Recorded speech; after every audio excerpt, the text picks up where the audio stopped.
Morning all of you. कैसे हैं आप सभी? आप सभी का हार्दिक स्वागत है इस वीडियो में। तो इस वीडियो में हम बात करने वाले हैं आगे भी प्योर इंटरव्यू से रिलेटेड कि हम आगे हमें किन किन चीज़ों का ध्यान देना चाहिए, लाइक डूज एंड डोंट्स, जो हमारे इंटरव्यू पे एक पॉजिटिव एंड नेगेटिव दोनों टाइप के इफेक्ट डाल सकते हैं। तो सबसे पहले हम बात करने वाले हैं डूज़ की, जो हमें चीज़ें करनी चाहिए जो हमारे इंटरव्यू में हमको अच्छे मार्क्स दिलवाने में हमारी हेल्प करेंगी। तो सबसे पहली चीज़ है नॉक द डोर। ऐसा जब हमको बोला जाएगा कि आपकी टर्न है एंड आपका इंटरव्यू है, तो ऐसा नहीं होना चाहिए बस हमने सीधा गेट खोला एंड हमने परमिशन ली। ऐसा मत करना, पहले डोर को नॉक करना।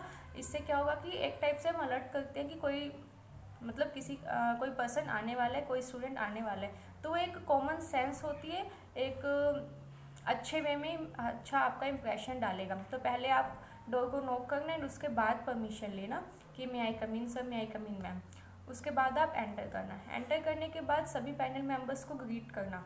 ग्रीट करने के बाद ऐसा नहीं होना चाहिए कि आप खुद ही जाके चेयर पे बैठ गए हैं। नहीं, आप चेयर के साइड में खड़े रहिएगा। जब तक वो आपको बैठने के लिए ना बोले आप मत बैठिएगा। And within 5 to 10 seconds वो आपको बोल देंगे कि आप अपनी सीट ले सकते हैं एंड या हैव ए सीट, जो भी। तो उसके बाद आप चेयर पे बैठ जाइएगा एंड उनको थैंक यू बोलिएगा। एंड जब आप बैठे, ऐसा नहीं है कि आप बिल्कुल इनफॉर्मल वे से बैठ गए, एकदम रिलैक्स होकर बैठ गए, नहीं, एकदम स्ट्रेट अच्छे से बैठिएगा, फॉर्मल वे से बैठिएगा।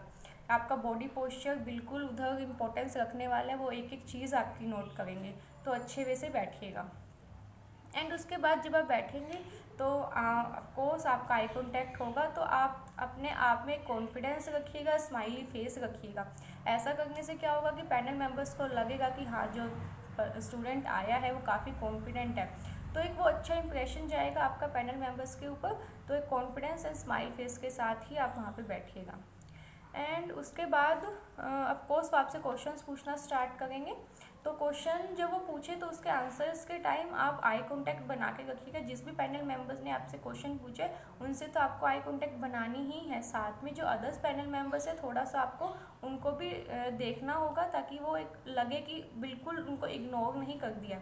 तो मेन जो आई कांटेक्ट है वो तो उन्हीं से बनानी है जिन्होंने आपसे क्वेश्चन पूछा है, लेकिन बाकी पैनल मेंबर्स को भी आपको इग्नोर नहीं करना है। थोड़ा थोड़ा टाइम आपको उनको भी देखते रहना है बीच बीच में आपके आंसर के टाइम। तो इस चीज़ का बिल्कुल ध्यान रखिएगा।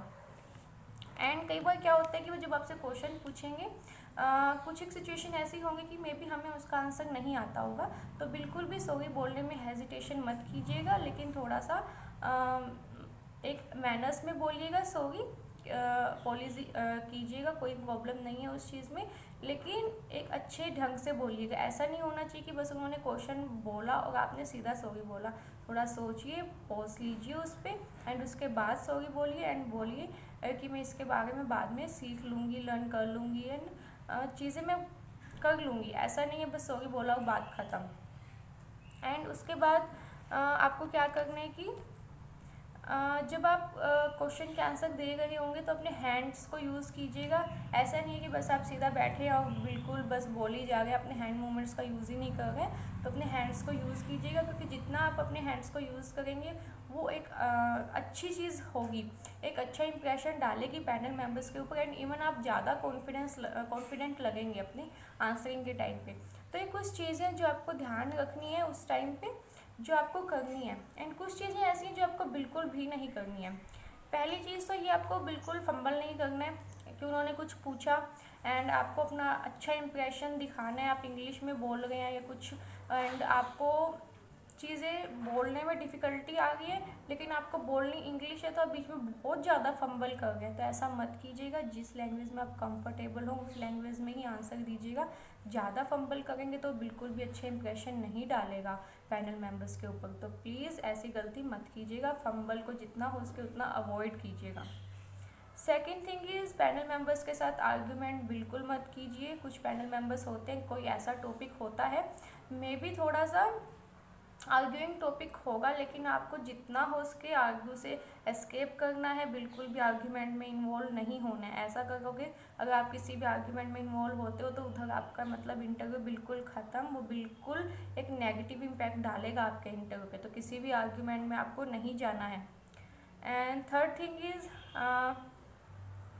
जब आप अपना आंसर देते हैं तो अपने आंसर में बहुत ज़्यादा रिजिड मत हो जाइए कि यही आंसर है, ऐसा ही है। सामने पैनल मेंबर अगर कुछ आपको बताने की या कुछ रिकॉल करवाने की कोशिश कर रहे हैं तो उसको सुनिएगा। ऐसा नहीं कि बस जो मैंने बोल दिया, मैं पढ़ के आया था, यही आंसर है, नहीं, उनको सुनिएगा। बिल्कुल रिजिड मत हो जाइएगा अपने आंसर में। ऐसा करेंगे तो वो लगेगा कि आप बिल्कुल भी सीखना ही नहीं चाहते हैं, नई चीज़ें कुछ भी अडप्ट ही नहीं करना चाहते हैं, बस जो आपने बोल दिया वही सही है। तो ऐसी गलती मत कीजिएगा, अपने आंसर में बिल्कुल रिजिड मत रहिएगा।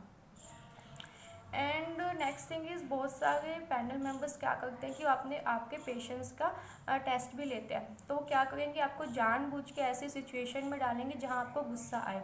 तो आपको वहाँ पे अपनी कामनेस को यूज़ करना है, पेशेंस को बनाए रखना है, बिल्कुल भी गुस्सा नहीं करना है, आर्ग्यूमेंट नहीं करनी है पैनल मेंबर से। तो वहाँ पे आपको उनके उस चीज़ में फंसना नहीं है। तो पेशेंस रखिएगा एंड अच्छे से उनको रिप्लाई दीजिएगा।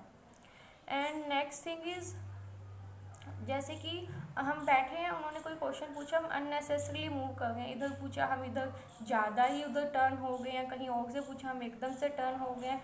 हैंड मूवमेंट्स का यूज़ करने के लिए बोला तो ऐसा नहीं है कि बिल्कुल हम इतना ज़्यादा हैंड मूवमेंट्स यूज़ कर रहे हैं कि वो इरिटेशन फील हो गया पैनल मेंबर्स को। ऐसा नहीं होना चाहिए।